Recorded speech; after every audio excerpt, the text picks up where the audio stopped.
seen mRNA vaccines are being banned in America. Now this fellow says he will set up factories. That means how close he is with Modi and this regime. That is why I said Modi is not understanding. That is why in yesterday's speech from Red Fort, he is totally ignorant. Sir, please. नमस्ते रेड्डी साहब, नमस्ते सभी दर्शकों को।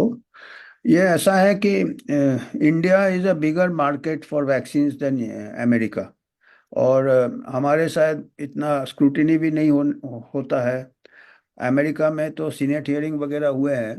तो अभी क्या है कि हमको ये चिंता होता है कि अगर अमेरिका में ये बैन कर दिया जाए एक तरफ से या सस्पेंड कर दिया जाए, हमारे यहाँ पे इसका मार्केट बन सकता है, क्योंकि हमारे यहाँ साइंटिस्ट वगैरह काफ़ी ये हो जाते हैं, ग्रांट के पीछे भागते हैं, उनको कैरियर बनता है।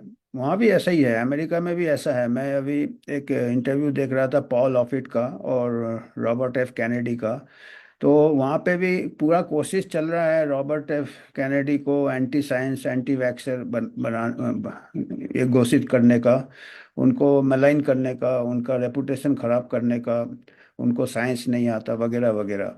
पर ये देख के पता चलता है कि किसको साइंस आता है कि हमारे यहाँ फिर भी 6 महीने के बच्चे को रिकमेंड नहीं किया था कोविड वैक्सीन। अमेरिका में तो 6 महीने के बच्चे से चालू किया था वैक्सीनेशन रिकमेंडेशन।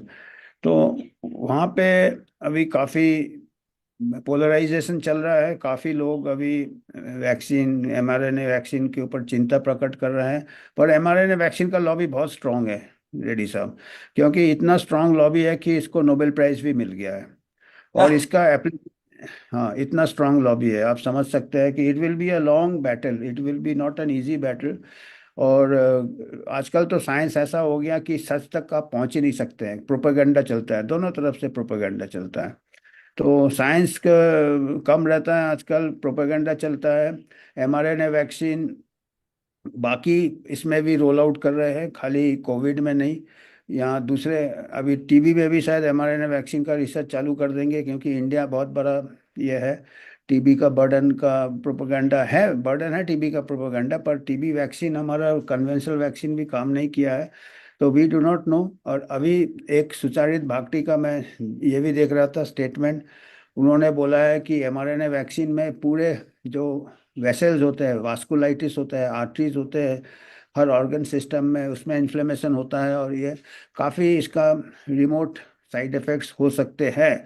तो इसमें अभी क्या है कि रिसर्च होना चाहिए बिफोर रोलिंग आउट, क्योंकि एक बार ये इन्वेस्ट कर लेते हैं ना, एक बार रोल आउट हो जाता है, इन्वेस्ट कर लेते हैं, ये पीछे नहीं हटते हैं। They can lobby, they can bribe, they can push, they can do propaganda. And और जैसे कि मैंने बताया, नोबेल प्राइज़ मिलना एक कोई ज़रूरी नहीं है कि नोबेल प्राइज़ मिलना, उसको क्लीन चिट मिल गया है। डीडीटी को भी नोबेल प्राइज़ मिला था 1940 में, 40 के आसपास, 45 48 में। और वह फिर बाद में बैन हो गया, पता चला कि उसमें काफ़ी एनवायरमेंटल हैज़ार्ड्स है, डीडीटी एक्यूमुलेट होता बॉडी में वगैरह वगैरह। तो अभी एमआरएनए का भी अभी अभी इन लोग पूरी कोशिश करेंगे कि एमआरएनए वैक्सीन कैसे भी पुश करेंगे, अमेरिका में नहीं तो इंडिया में सही। और जहाँ तक हमारा वैक्सीन है कोविशील्ड, वो तो खुद ही कंपनी ने विड्रॉ कर लिया है, तो उसका तो फिर मेरे को लगता ज़्यादा उसमें साइड इफ़ेक्ट्स हो रहे थे, even more than mRNA, because company ने खुद विड्रॉ कर लिया। दूसरी बात है कि 50 ईयर्स के नीचे सस्पेंडेड था यूरोपियन कंट्रीज में। अमेरिका में कोविशील्ड को लाइसेंस ही नहीं मिला था, क्योंकि ट्रायल के दौरान काफ़ी सीरियस साइड इफ़ेक्ट्स हुए थे। और हमारे का दुर्भाग्य ये है कि हमारा जो पॉपुलेशन है, 85% पॉपुलेशन हमारा 50 ईयर्स से नीचे है, और 95 पॉपुलेशन हमारा 69 ईयर्स से नीचे है। अप टू 69 ईयर्स जो इन्फेक्शन फेटेलिटी रेट 0.03 से 0.07% था। तो हमारा जो 95% पॉपुलेशन को मिनिमल रिस्क था, और उनको जो वैक्सीन लगा है जो कि दूसरे कंट्री में यंगर पॉपुलेशन के लिए बैन था, और हमारा पॉपुलेशन यंग था। तो काफ़ी कुछ इसमें गलतियां हुई है। और अभी तो जो हो गया ठीक है, पर इसके लिए एक कमीशन बैठना चाहिए। क्या कि अगला महामारी में, अभी महामारी तो ये ले ही आएंगे, क्योंकि ये तो अभी देख लिया कि अगर कोई वैक्सीन हो और महामारी हो तो उसको सबको लगा दो। उसको डिजीज का डेटा कुछ बोलता है, क्योंकि कोविड में डेटा बता रहा था हमारा 2021 में ही, जब तक हमने वैक्सीन रोल आउट किया था, 5% कोई वैक्सीन रोल आउट किया था, तब तक 70-80% पॉपुलेशन को नेचुरल इन्फेक्शन हो चुका था सेकेंड वेव के बाद जो सीरो सर्वे किया था। तो हमारे यहाँ तो साइंटिफिकली इंडिकेटेड ही नहीं था, यंग पॉपुलेशन था, नेचुरल इम्यूनिटी हो गया था, तो काफ़ी कुछ बेसिक मिस्टेक्स किए हैं because of hard propaganda by vaccine lobby, by international market.